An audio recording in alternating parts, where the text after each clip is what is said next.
The tale of Jean-Claude Van Damme is one of the greatest Hollywood come-ups and breakdowns, a chronicle of ambition, toughness, discipline, addiction, scandal, survival, and a last-ditch pursuit of redemption.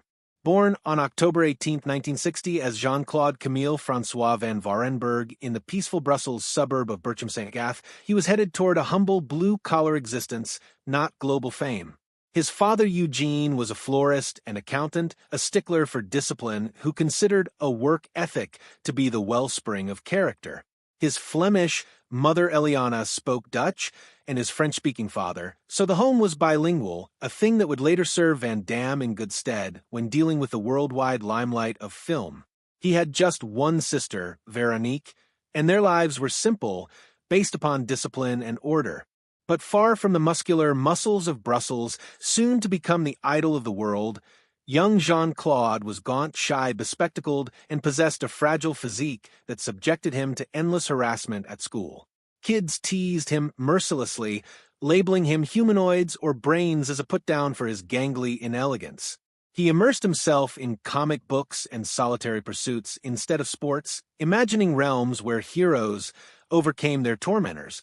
His father saw how low his son's self-esteem had sunk and made the decision to step in. At 11, Jean-Claude started weightlifting, determined to make himself into a person who would never feel powerless once more. The gym was his refuge, where weakness gave way to discipline, and before long, the seeds for what he would become were being sown. By age 12, his father had enrolled him in karate lessons at the Centre National de Karate in Ixelles. There, watched by the strict eye of Coach Claude Getz, Jean-Claude experienced some of the most grueling training possible. During the period from 1972 to 1976, he trained 7 days a week. He absorbed vicious combinations in sparring, his nose broken multiple times, but never gave up. He found not only physical strength, but the worth of determination, discipline, and perseverance. By 1976, he was only 16 years old and already a member of Belgium's national karate team, an astonishing feat for the formerly slim and bullied boy. But martial arts were not the only underground school he had been attending. While pursuing ballet lessons simultaneously, a move that would be crucial to his filmmaking career from ages 16 to 21, he took ballet classes 5 times a week. Ballet, he would admit later, was more difficult than martial arts. It required balance, grace, discipline, and flexibility. His friends in karate never suspected, since he was afraid they'd laugh, but ballet honed his movements and enabled him to perform his signature film splits. It was the secret ingredient in the style that made him different from other action heroes of the 1980s and 1990s. Jean-Claude's combat career took off fast. His first actual karate contest was at age 15 in 1975. Between 1976 and 1980, he competed in semi-contact tournaments, earning 44 victories with only 4 losses. In a classic Brussels bout, his opponent almost knocked him out with a roundhouse kick, but Jean-Claude, seconds from being defeated, delivered a bone-crunching knockout that stunned the crowd. In December 1979, he was a member of the Belgian karate team that won a prestigious European tournament, further solidifying his reputation. Then, in March of 1980, his crowning glory, a bout with Patrick Tuggles, who had defeated him twice previously. Jean-Claude broke his own hand in the bout, but continued fighting, finally kicking Tuggles so violently in the nose that the bout ended in TKO. That one demonstrated his strength. In later 1979, at the age of only 19, he won the European Professional Karate Association Middleweight Championship. Officially, he won 18 knockouts and had only 1 loss in full contact bouts, although doubters questioned whether the record included inflated numbers of lighter opponents. At any rate, the opinion was unanimous. Van Damme was a force to be reckoned with as a fighter. He opened California Gym in Brussels at age 20 in a small training room next to a cemetery. Despite his love of fitness, the venture struggled to turn a profit.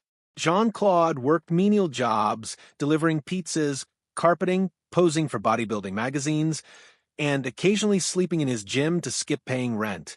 He survived on restaurant scraps and stole food just to keep moving forward.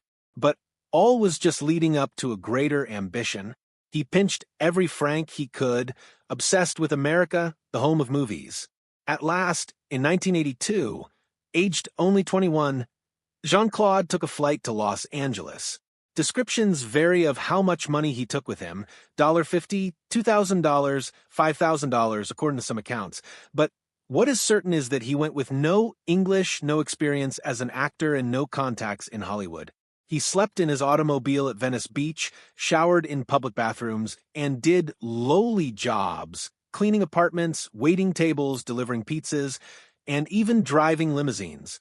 One evening, while he was working as a limo driver, he met Chuck Norris, who later hired him as a sparring partner and stuntman. His initial experience with cinema was in 1984 with a brief background appearance in the breakdancing film Break-In. He popped on screen for a few seconds, dancing ludicrously uncredited. At the same time, he was working as a bouncer at a nightclub, barely earning enough to make ends meet. But he never lost his training, never lost his drive. In 1986, Van Damme received his first small but memorable villainous role in No Retreat, No Surrender as a Russian boxer. For his $250 salary, he fought so aggressively that his co-stars complained he was injuring them. But that intensity would be his trademark. Later in the year, he made a move that would change his career forever. Working at a restaurant, he noticed producer Menahem Golan of Cannon Films. Jean-Claude performed a roundhouse kick while balancing a bowl of soup, and it impressed Golan to the point where he offered him an audition. When Van Damme subsequently visited Cannon's office, he removed his shirt and did his distinctive kicks inches from the producer's face. Golan was shocked and gave him the script of Bloodsport. Shot for pennies in Hong Kong, Bloodsport almost slipped into oblivion. At one point, it was going straight to video, but Jean-Claude pleaded with Golan to allow him to recut the fight scenes. He worked day and night, re-editing the scenes until the action glistened. Released in 1988, Bloodsport stunned everyone, raking in $50 million at the global box office on a budget under $3 million. Van Damme had arrived. His career went through the roof from there. Kickboxer solidified his star status in 1989 with a $50 million return on a $2.7 million investment.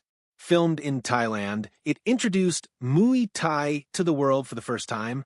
The now famous drunken dance fight routine, in which Jean-Claude dances out of control in a tavern before annihilating attackers, is legendary. Cyborg, meanwhile, was pushed into production that same year with costumes left over from unsuccessful projects. Although plagued by chaos, including an on-set incident in which Van Damme accidentally blinded actor Jackson Rock Pinckney with a prop knife, the film earned more than $10 million on a budget of less than $500,000. More successes arrived in the early 1990s. Lionheart 1990, Death Warrant 1990, and Double Impact 1991, in which he impressed in playing twin brothers. Then came Universal Soldier 1992, a $95 million worldwide success shared with Dolph Lundgren. But success had bred ego.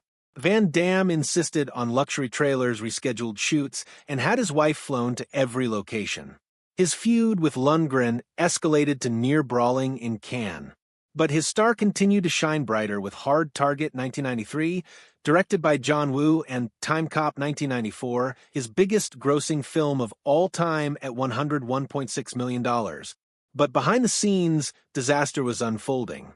By 1994, while shooting Street Fighter, Van Damme was descending into cocaine dependency. He was blowing $10,000 a week, snorting as much as 10 grams a day. He flaked on shoots, vanished for days, and hallucinated on location. Producers employed handlers to corral him, but some contributed to his addictions. At the same time, he had an affair with co-star Kylie Minogue while his pregnant wife Darcy Lapper waited at home. All this irresponsible behavior destroyed his marriage and tainted his image. His career peak was in 1995 with sudden death when he received his biggest check at $5 million. But cracks were beginning to appear. In 1996, he made the quest, but his addiction increased, and he began showing up late to shoots and behaving erratically.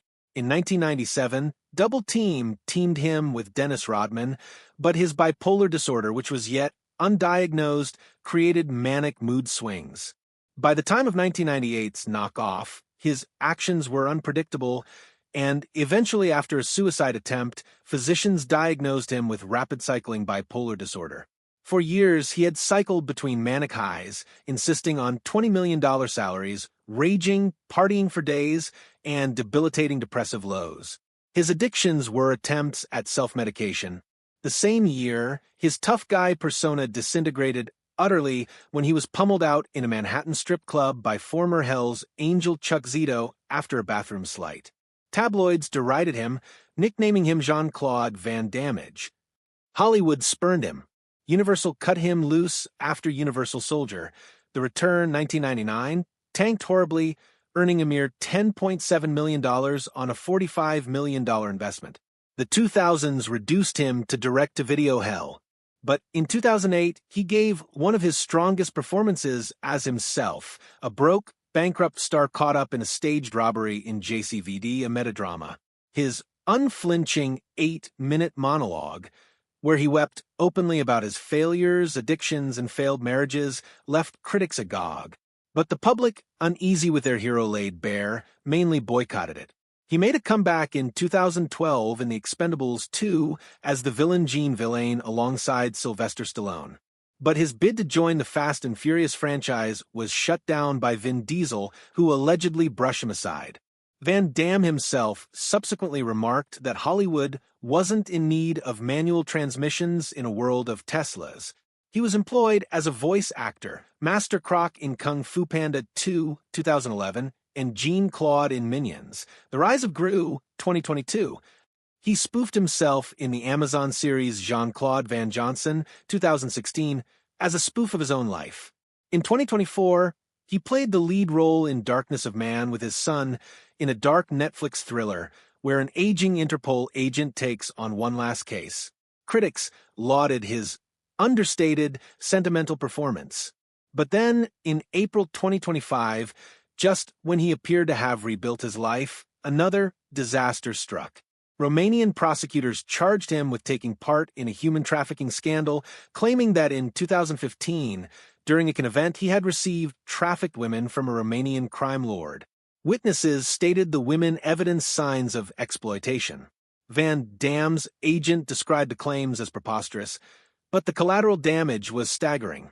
His tenuous path to redemption looked ready to fall apart once again. Despite that, Jean-Claude keeps battling, not in the ring, not on camera, but against the dark shadows of his own legacy. He trains every day, applies martial arts as therapy for his bipolar, and posts fitness tips on the internet. To this day, he is both a warning against self-destruction and a